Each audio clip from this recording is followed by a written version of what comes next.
Hi, welcome back to Landscape and Garden Secrets, Tips from the Pros. My name's Misty Ryan. I'm a horticulturist and personal gardener with Sterling Landscape. I hope you enjoyed our last episode about rose pruning, and I hope it gave you the confidence that you needed to get out there and tackle some of your own roses. Today's episode is going to be about pruning. We're going to teach you some pruning techniques that are applicable to many different species. It's important to prune in the dormant season because you are able to see the structure of the tree, and also the sap is flowing much slower, and so you'll have less bleeding from the tree. Joining me is Eva. Hey, Misty. Today we are going to teach you proper pruning techniques. As we go through this, I want to be really clear that it's important to know what you're pruning. Pruning tends to be very species specific, and so the techniques that you're going to use are going to vary from species to species. So it's important to know what it is that you're pruning. So identify your tree, and after that you can research how to prune it, when to prune it, and you'll have an idea of what it's supposed to look like. So as we go forward, I'll touch a little bit more on that. We'll see you after the break. Landscape and Garden Secrets, Tips from the Pros at Sterling is brought to you by Basilite Concrete Products, working with you to increase your home's livability for entertaining and relaxation. Idaho Patio, your premier source for outdoor living products and services. Idaho Patio, going above and beyond. Cloverdale Nursery, providing sod, turf, grass plants, trees, and shrubs to the Treasure Valley area.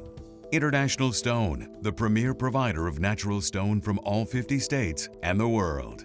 Silverline Systems, concrete beautification and home organization. And by Sterling Landscape Design, Construction and Maintenance. Whether you want a full backyard makeover or a personal gardener to keep your flower beds, there is no project too large or too small. It's no wonder that our customers and design partners are singing our praises.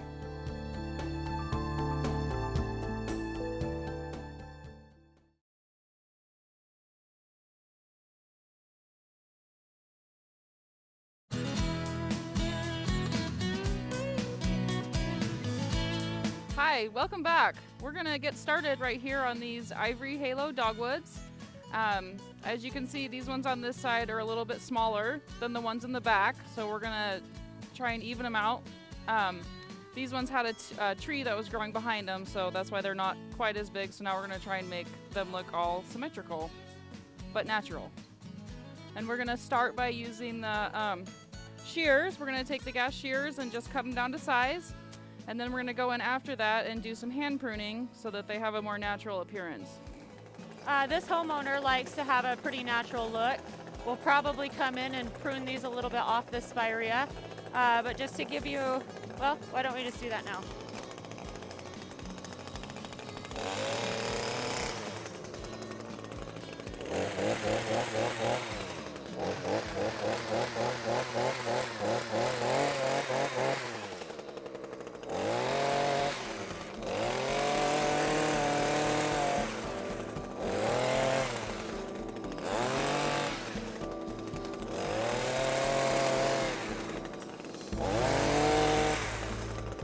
Now here's where we get into the ones that need to be taken back a little bit more than these. So I'm going to gauge it by the height here, and also from this front direction.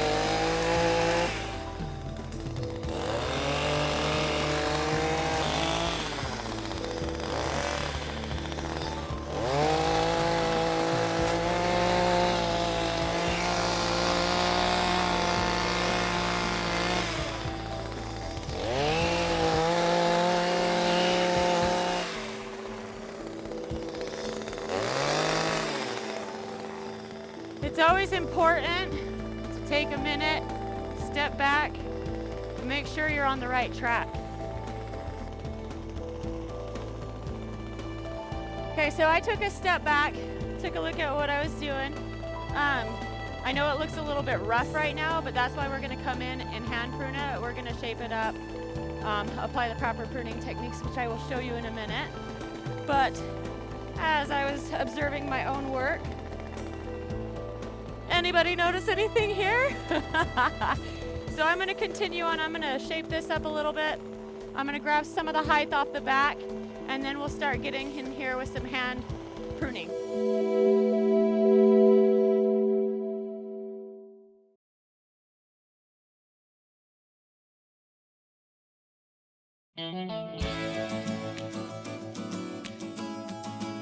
I am going to pick up where I left off.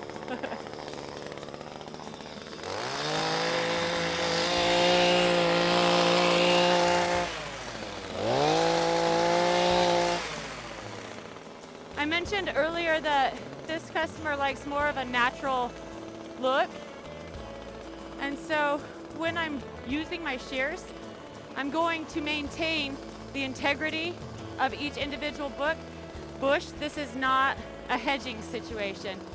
It is a line, but I'm going to maintain each individual plant's identity as its own. I'm not going to be boxing it out. I'm going to keep keeping it pretty natural.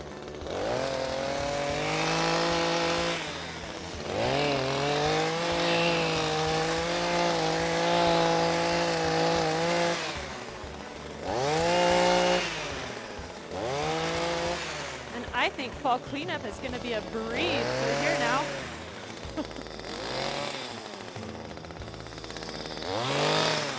Eva, second set of eyes. What's that really tall one?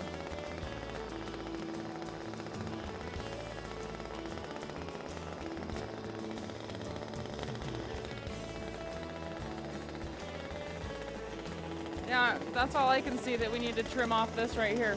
Cool. Thank you.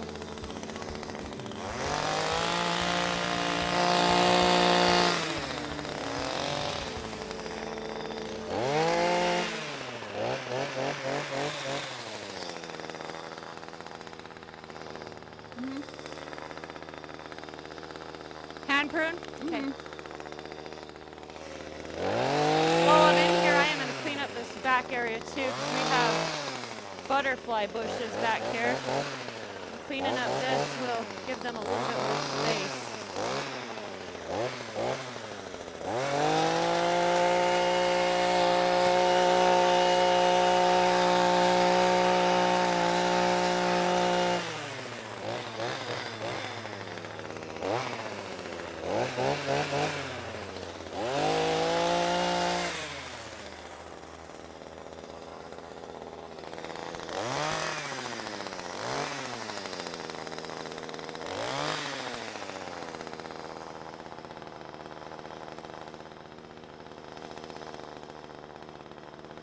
Hand pruning comes next.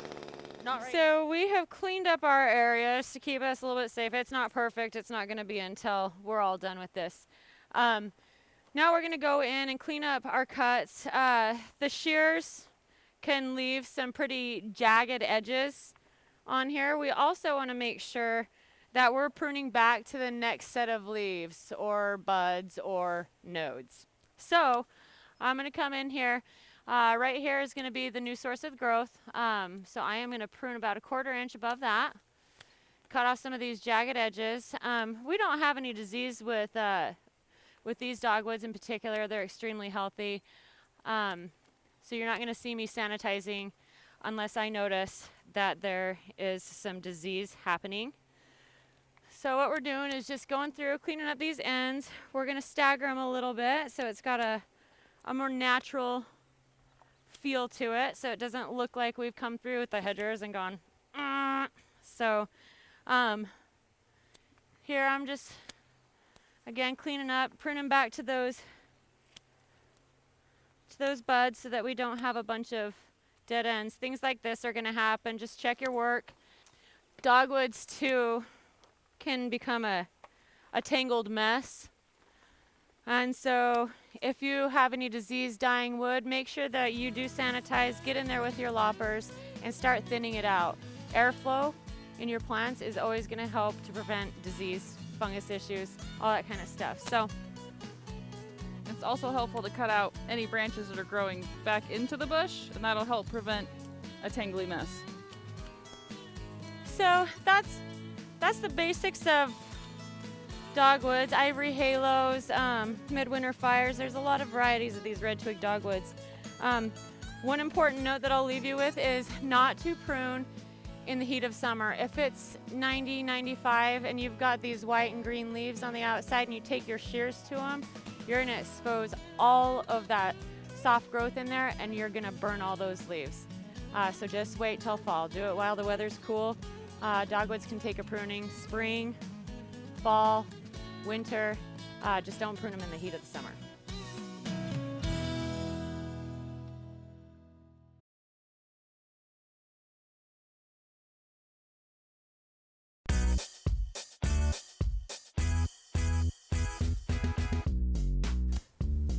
So earlier I mentioned how it's important to know what you're pruning so that you know how and when to prune it. This is Forsythia. I mentioned it in the rose pruning episode last week.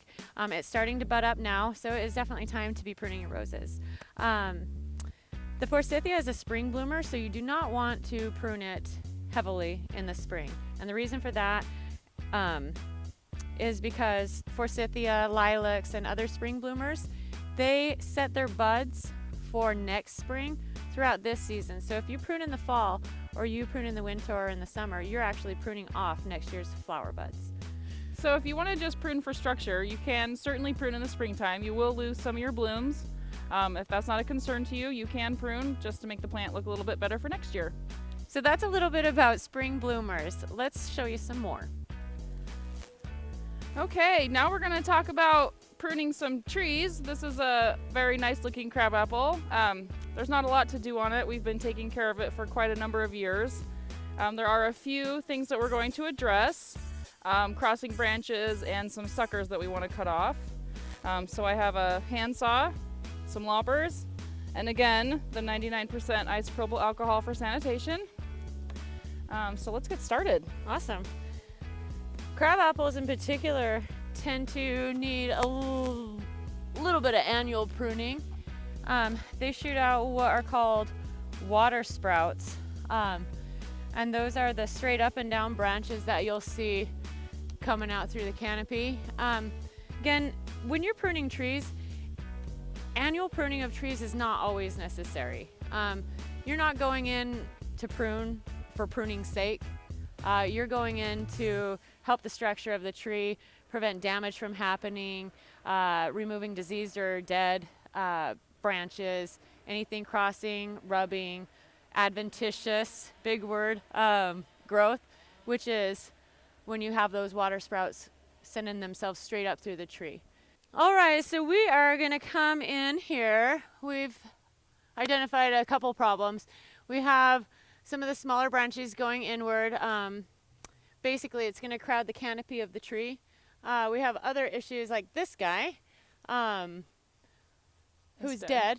This guy here is heading up, and you can see that he's crossing not only here, but he's interfering with the branch that's up top here. So we're going to come in and we're going to remove this guy. We're going to remove this guy. We're going to remove this one that's interfering with this. We're going to remove this one, who is rubbing up against one of these main trunks. So we're just going to identify these things. We're going to see where everything's crossing, identify dead and dying or unproductive wood, and move our way up the tree. So I'll get out of the way. Eva, if you want to show them. You're going to hold Thank that? you. I'll start with this dead one here. Again, sanitize your tools.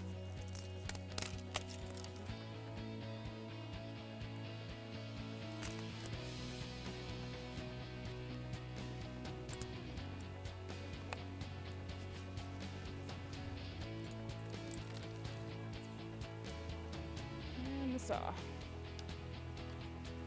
You want to show them one more time the ABC cut there? Okay. It's not really big enough for an ABC, but Yeah, you might be able to get away with not doing an ABC on this one, but we'll do it just in case, so we don't have any problems. just going to cut up here because I have better access through the tree here.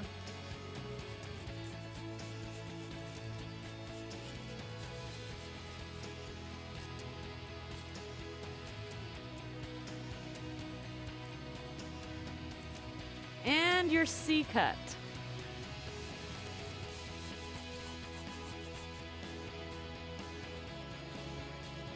So now we need to go through, I'm gonna get this one out of the way for Eva, I'm gonna get this one out of the way for Eva, and we're gonna take that crossing branch out. Can you give me a spritz of sanitizer? Thank you. These are pretty small, no problem for our loppers. Another spray. Thank you. Outside of the collar. All right, I think you can get in there.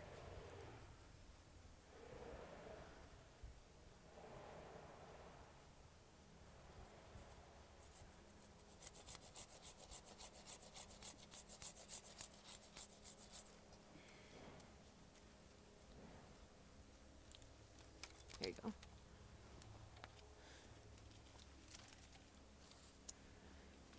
So we're starting to get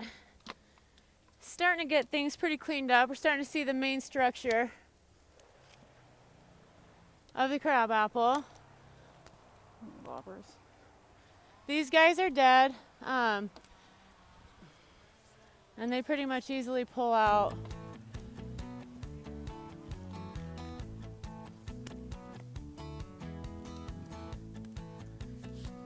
Anything growing at a downward angle or back through the tree are all good candidates for pruning. Pruning any damage from broken branches. This guy's a dead one. Yep. This guy is going to pose a problem as well. He's already touching one of the main leaders. I'm going to go ahead and use my loppers to prune that guy out. Outside of the collar. So when you're pruning your tree, one thing that I probably ought to tell you is we have a very high quality pruner. These babies can handle about a 1-inch branch. So something like this is about the max that we can use with our pruners. If you've got something that's 1 inch to 2 inches, and each of the loppers are different, they'll have a different capacity. These can go for a 2-inch branch, so these would handle something like this here. They would handle this. I would cut this with those. Anything bigger, you're gonna wanna do the ABC cut for weight, so you don't rip the bark into the growing point of the tree. And it's gonna take care of your 2-inch and larger. You can use the saws on anything smaller. It's kind of your preference at that point, but loppers for 2-inch, pruners for 1, and saws for everything bigger. We're gonna finish up this tree, and when we come back, we're gonna teach you how to rejuvenate spirea.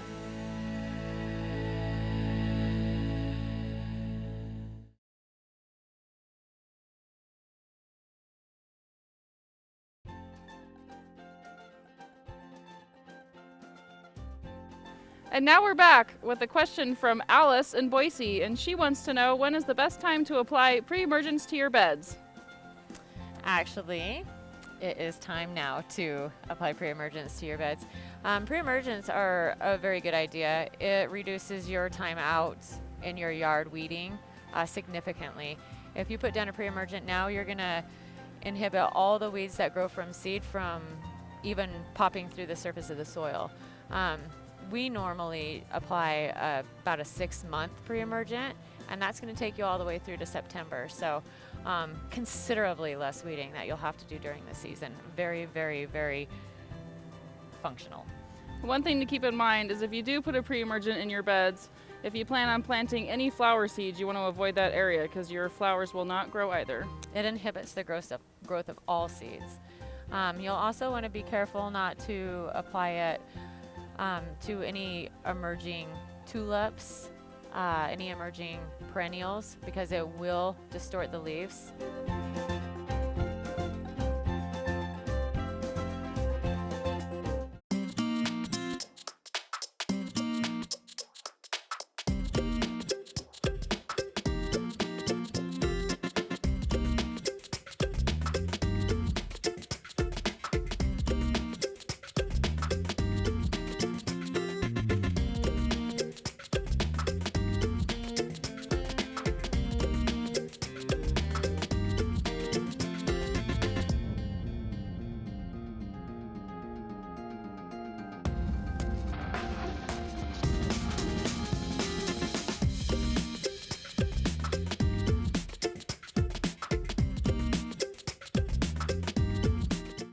Now we're here with the spirea. We rejuvenate these about every 2 years, so this happens to be the year. And what we're gonna do is cut them back by about 50%, so down to about 12 inches. The way we're going to do that is with the shears. This is one of the exceptions to pruning with shears. And the reason for that is the buds in between, the intervals between the buds on these branches are so small that no matter where you cut, you're going to be at a good cutting angle. So, you know, we always want to leave about 1/4 of an inch or something like that. These are maybe 1/8 of an inch apart, so no matter where you cut, you're going to have a new set of leaves right there. It's naturally mounded. It naturally is very dense with leaves and branches coming out in all directions. So what we're going to do is mound it again, keep the same shape, take down 50%. Thanks for watching another episode of Landscape and Garden Secrets, tips from the pros at Sterling Landscape. Don't forget to email us your questions at tips@sterlinglandscape.com. Thanks for joining us, and we'll see you next time. Landscape and Garden Secrets, tips from the pros at Sterling is brought to you by Basilite Concrete Products, working with you to increase your home's livability for entertaining and relaxation.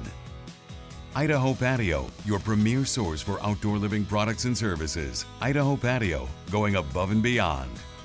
Cloverdale Nursery, providing sod, turf, grass plants, trees, and shrubs to the Treasure Valley area. International Stone, the premier provider of natural stone from all 50 states and the world. Silverline Systems, concrete beautification and home organization. And by Sterling Landscape Design, Construction and Maintenance. Whether you want a full backyard makeover or a personal gardener to keep your flower beds, there is no project too large or too small. It's no wonder that our customers and design partners are singing our praises. Teach you some of the techniques that you could use to apply into your own landscape.